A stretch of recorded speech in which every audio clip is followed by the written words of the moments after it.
Assalamualaikum, selamat pagi dan selamat malam untuk kalian penonton Nada Film. Sambil menunggu harapan yang belum pasti, datang kita rangkumkan alur cerita film The Taxi Driver. Film ini diangkat dari kisah nyata yang menceritakan tentang seorang supir taksi yang membantu seorang wartawan asal Jerman yang akan meliput sebuah peristiwa pahit dalam sejarah Korea Selatan. Langsung saja kalian pasang entry-nya, siapkan posisi rebahan dan simak alur ceritanya.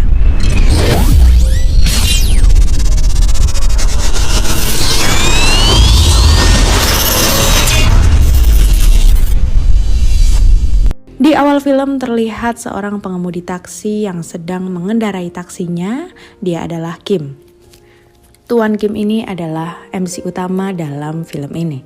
Di perjalanan, Kim terjebak kemacetan yang diakibatkan oleh aksi demonstrasi. Karena dianggap akan lama, dengan sedikit rasa kesal, Kim memutar balik mobilnya sambil sedikit cerewet.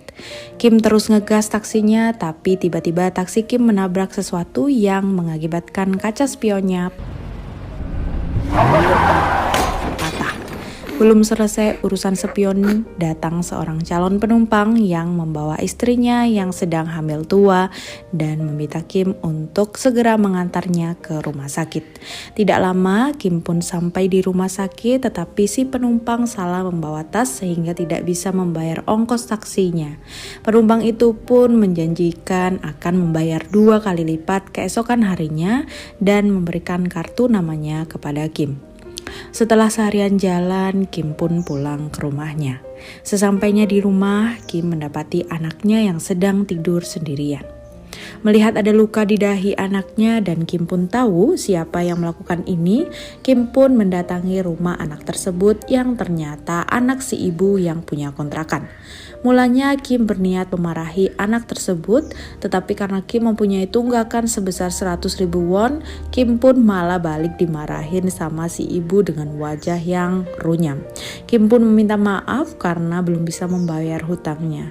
Dari sini kita tahu bahwa istri Kim sudah meninggal. Malam harinya, Kim menghitung penghasilan hari ini sambil memperhatikan anaknya yang sudah tidur. Kim sangat mencintai anaknya.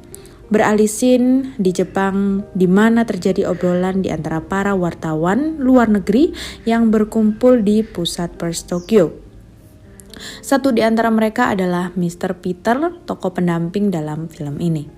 Dalam obrolan tersebut, mereka membicarakan keadaan Jepang yang sangat nyaman dan tentunya tidak cocok untuk para wartawan. Di sela-sela pembicaraan, ada seorang wartawan yang membicarakan keadaan Korea yang sedang kacau. Banyak terjadi kerusuhan di Korea, dan Mr. Peter sangat tertarik dan ingin meliput kekacauan tersebut. Tanpa pikir panjang, Peter pun langsung terbang ke Korea. Di Korea, Peter menemui salah seorang temannya. Temannya ini menceritakan tentang kekacauan di Korea, tepatnya di kota Gwangju, di mana wartawan tidak bisa meliput kejadian di sana. Berita di media Gwangju pun disensor, sehingga orang di luar Gwangju tidak bisa mengetahui kekacauan yang terjadi di Gwangju. Seluruh media termasuk media asing dilarang keras masuk ke kota Gwangju, dan rasa penasaran Peter semakin bertambah besar. Dia sangat ingin sekali ke kota Gwangju untuk dapat meliput kejadian di sana. Walaupun memang agak sulit untuk bisa ke kota Gwangju. How will you get there?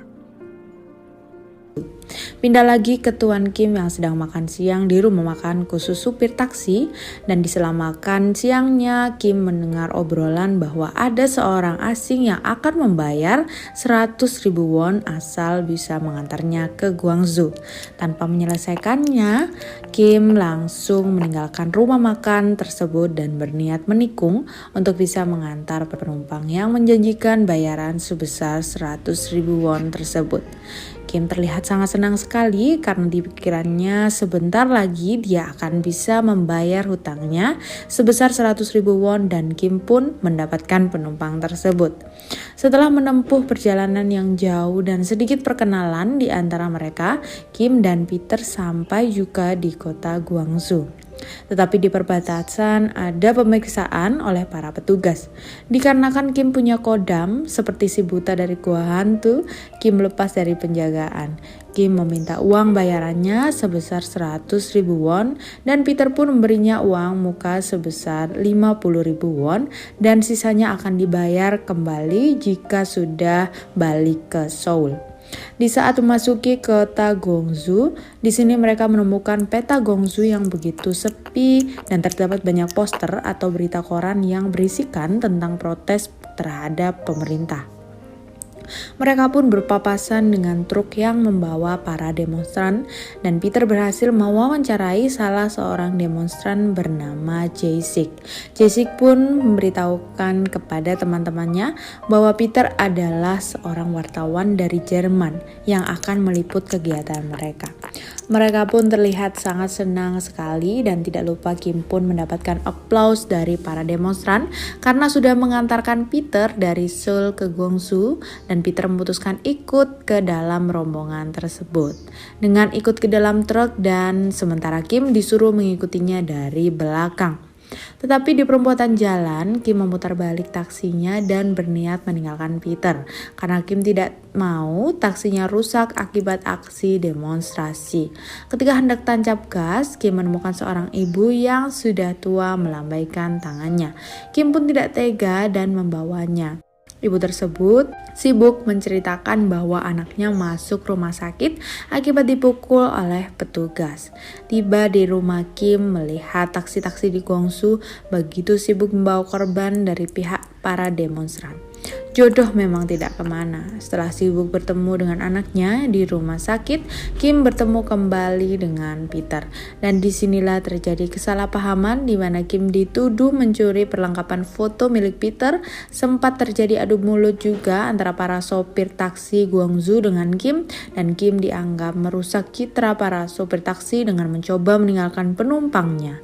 Kim pun mengembalikan ongkosnya ke Peter dan masalah pun dianggap selesai. Perjalanan pun dilanjutkan kembali dengan membawa Jae-sik yang disuruh oleh Peter sebagai penerjemah. Di perjalanan, Kim menasihati Jae-sik supaya jadi anak yang baik dan tidak ikut-ikutan aksi demonstrasi. Tiba di pusat demo, Peter disambut bak seperti pahlawan karena Jae-sik memberitahukan bahwa mereka membawa wartawan dari luar negeri yang akan meliput aksi demonstrasi tersebut. Peter langsung naik ke atas sebuah gedung supaya bisa lebih leluasa mengambil gambar di atas gedung. Peter diperingatkan oleh seorang wartawan lokal kota Gwangju untuk berhati-hati karena jika ketahuan wartawan asing akan ditangkap oleh aparat kepolisian kota Gwangju. Peter pun mulai mengambil gambar dari aksi demonstrasi tersebut dari atas gedung dan terlihat para petugas yang menghadang para demonstran dengan kasar dan membabi buta. Ada yang dipukul, ditendang, dan dicelupin. Petugas pun menembakkan gas, air mata, sama seperti di negara Konoha untuk membubarkan aksi demo tersebut. Namun bedanya, negara Konoha menyalahi aturan. Kembali ke topik, karena suasana semakin mencekam, Peter pun turun supaya bisa lebih dekat mengambil gambar. Kim mencoba menahan Peter supaya tidak terlalu dekat dengan aksi demo tersebut karena sangat berbahaya. Benar saja, Peter terlihat oleh kepala polisi yang akan kita sebut ke depannya dengan polisi korup.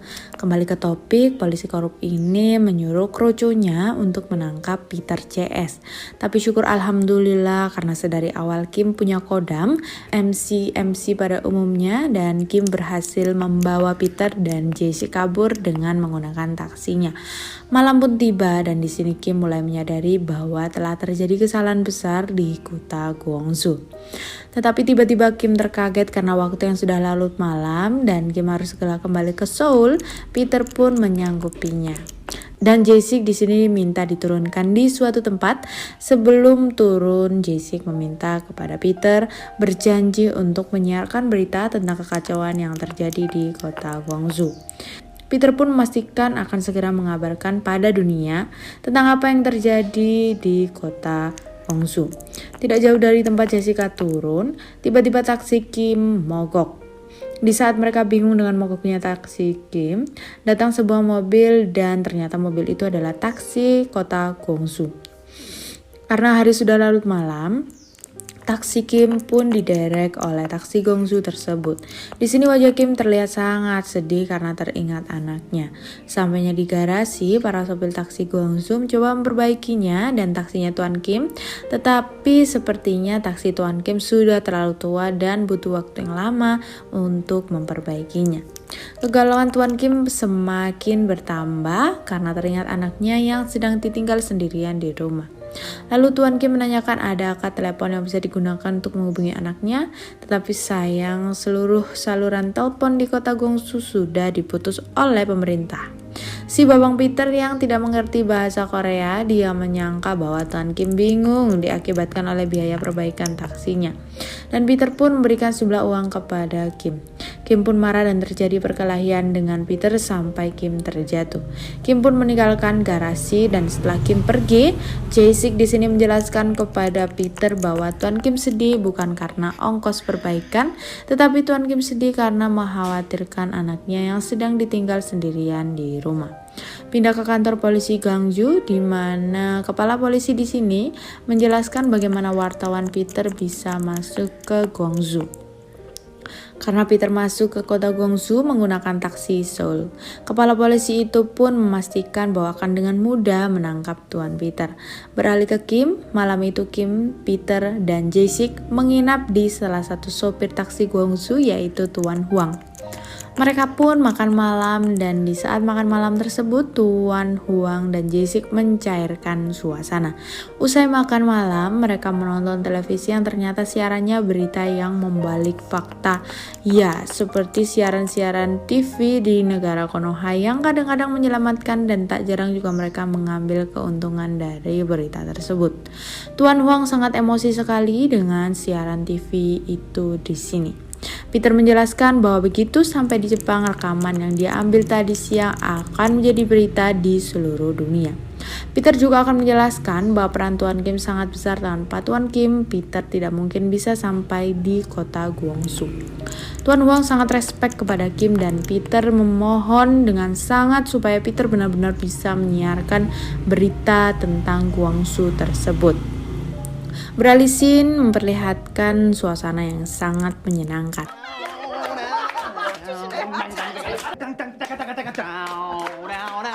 Mereka pun larut dalam kegembiraan, tetapi tiba-tiba terdengar ledakan yang begitu dahsyat yang berasal dari stasiun televisi. Mereka pun bergegas menuju ke arah ledakan tersebut. Saat Peter mengambil gambar, datanglah gerombolan mobil polisi. Salah seorang polisi melihat Peter dan mereka pun berhenti. Jae-sik sudah curiga ketika para polisi itu berjalan menuju ke arah Peter dan segera saja mengajak Peter dan Kim untuk segera kabur. Terjadilah aksi kejar-kejaran di antara mereka. Para polisi itu memburu Tuan Peter dan ketika Peter hendak menaiki sebuah tangga, tiba-tiba roll filmnya terjatuh. Jae-sik pun menyuruh Peter dan Kim untuk pergi dan bersembunyi. Dia sendiri yang akan mengambil roll filmnya. Jae-sik pun menemukan dan berhasil mengambil roll filmnya. Ketika hendak pergi, tiba-tiba sudah ada kepala polisi di hadapan Jae-sik. Jae-sik dipukul dengan keras pakai benda padat, lalu polisi ini mengancam Peter akan membunuh Jae-sik jika tidak memberikan roll filmnya. Polisi korup ini memberikan waktu hanya 10 hitungan saja. Saat waktu hampir habis, tiba-tiba Jae-sik mengatakan bahwa dia bisa menyuruh Peter untuk menyerahkan roll filmnya dengan menggunakan bahasa Inggris. I can hold these soldiers. Who now? Karena si polisi korup ini bodoh alias nggak bisa bahasa Inggris. Dia tidak tahu kalau Jae-sik bukannya menyuruh menyerahkan roll filmnya, tapi malah menyuruh Peter untuk segera pergi dan menunjukkan pada dunia apa yang sedang terjadi di Gwangju. Adegan kejar-kejaran pun kembali dimulai. Peter dan Kim berlari melalui lorong-lorong yang gelap. Kim terjatuh dan menyebabkan mereka terpisah. Kim beralih ke arah yang berbeda dan Kim mulai kelelahan dan berhenti di sebuah lorong. Di saat Kim bernafas hap-hapan, dia melihat truk yang penuh dengan para demonstran yang sebagian sedang disiksa oleh para kepolisian. Belum selesai melihat, Kim melihat polisi korup berjalan mendekatinya. Kim pun kembali berlari, kepala polisi itu pun terus mengejar Kim. Karena jalan yang gelap seperti kisah cintaku, Kim mendapat jalan yang buntu. Saat dia kembali, polisi korup sudah menunggunya dengan wajah bengisnya. Kim pun dipukuli dan karena Kim melawan, polisi korup mencekik Kim menggunakan benda padatnya. Di saat Kim dilirik malaikat Israfil, tiba-tiba polisi korup ini dipukul dengan keras dari belakang dan ternyata itu si Peter.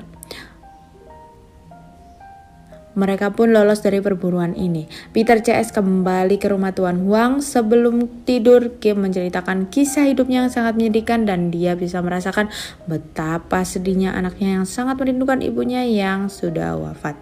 Pagi harinya Kim diam-diam meninggalkan rumah Tuan Huang, berencana pulang ke Seoul sendirian.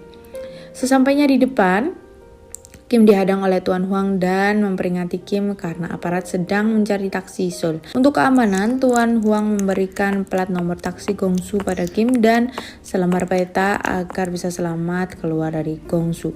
Tuan Huang pun memberikan uang dari Tuan Peter untuk Kim sebagai ongkos taksinya.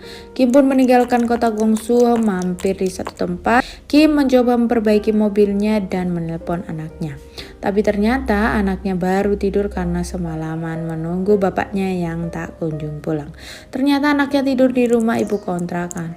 Sambil menunggu mobilnya diperbaiki, Kim membelikan anaknya sepatu, lalu Kim makan di salah satu rumah makan. Di sini Kim mendengarkan orang-orang membicarakan berita tentang kekacauan di Gangsu dan Kim tahu bahwa berita itu adalah berita bohong yang dibuat oleh pemerintah. Terlihat Kim tampak sedih setelah mendengarkan berita bohong yang beredar itu. Wajahnya begitu gelisah memikirkan antara pulang ke Seoul atau kembali ke Gongsu. Dan pada puncak kegelisahannya memilih untuk kembali ke Gongsu.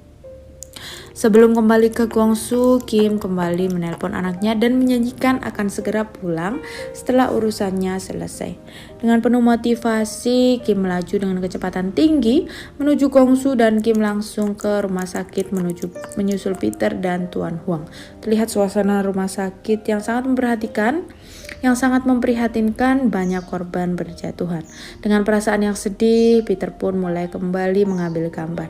Tiba-tiba datang kabar tengah terjadi pembantaian di pusat pemerintahan. Para demonstran ditembaki tanpa ampun oleh tentara. Banyak korban bergelimpangan di luar dan Peter terus mengambil gambar. Tidak ada yang berani menolong dan korban yang sudah meninggal itu. Bahkan demonstran yang sudah angkat bendera pun masih saja ditembaki. Dengan penuh amarah, Tuan Huang berinisiatif memakai taksinya untuk menolong para demonstran dan Kim pun mengikuti Tuan Huang dibantu para sopir taksi Gongsu lainnya. Terjadi adegan yang sangat heroik oleh para sopir taksi yang berusaha membawa korban. Ketika dalam keadaan terjepit, datang segendut membawa sebuah truk dan mereka pun berhasil membawa beberapa korban yang langsung dibawa ke rumah sakit menggunakan taksi. Para tentara terus merangsak maju ke depan dan para demonstran yang tersisa semuanya dibantai dan dihabisi. Ketika suasana semakin mencekam melihat polisi korup datang dan mengejar Mr. Peter, Kim dengan sigap membawa Peter meninggalkan tempat kejadian. Polisi korup dengan kerucunya terus mengejar Peter dan memerintahkan untuk menutup semua akses jalan keluar dari Gongsu. Sungguh kejam di korup ini. Di satu perbatasan Kim dihentikan dan diperiksa. Taksinya pun digeledah dan di sini Kim ketahuan menyembunyikan plat nomor taksi Seoul, tetapi entah kenapa kepala tentara itu meloloskan Kim. Mungkin tentara ini masih mempunyai hati nurani. Baru saja akan menyalakan taksinya, tiba-tiba ada telepon masuk dan diperintahkan untuk menghentikan taksi yang berpenumpang orang asing. Kim langsung ngegas taksinya dan sedikit menabrak penghalang. Lolos dari sakaratul maut, Kim agak tenang, tapi tiba-tiba Kim ditembaki dari belakang dan ternyata itu polisi korup serta kerucunya. Terjadi aksi kejar-kejaran dan Kim pun berhasil digiring oleh kawanan polisi Gongsu tersebut. Di saat Kim dan Peter putus asa dan hampir menyerah, tiba-tiba datanglah Tuan Huang membantu Kim kembali bersemangat. Dan ternyata Tuan Huang tidak sendirian. Sopir taksi Gongsu lainnya pun berdatangan bahu-membahu membantu Tuan Kim.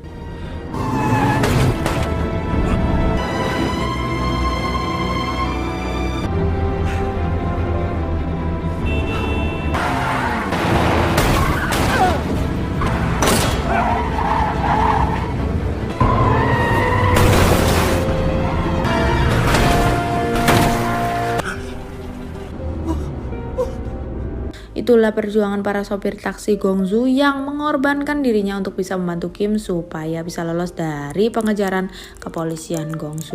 Dan akhirnya Kim pun lolos. Di tengah perjalanan, Mr. Peter mengalungkan kalungnya di foto keluarganya Kim sebagai kenang-kenangan. Sementara itu, di pusat kepolisian Gongsu, jadwal kepulangan Mr. Peter telah diketahui. Tetapi Mr. Peter mempercepat jadwalnya 1 hari lebih awal sesaat sebelum jam penerbangan. Peter memasukkan roll filmnya ke dalam kaleng kue hari raya dan meminta nomor telepon kepada Tuan Kim.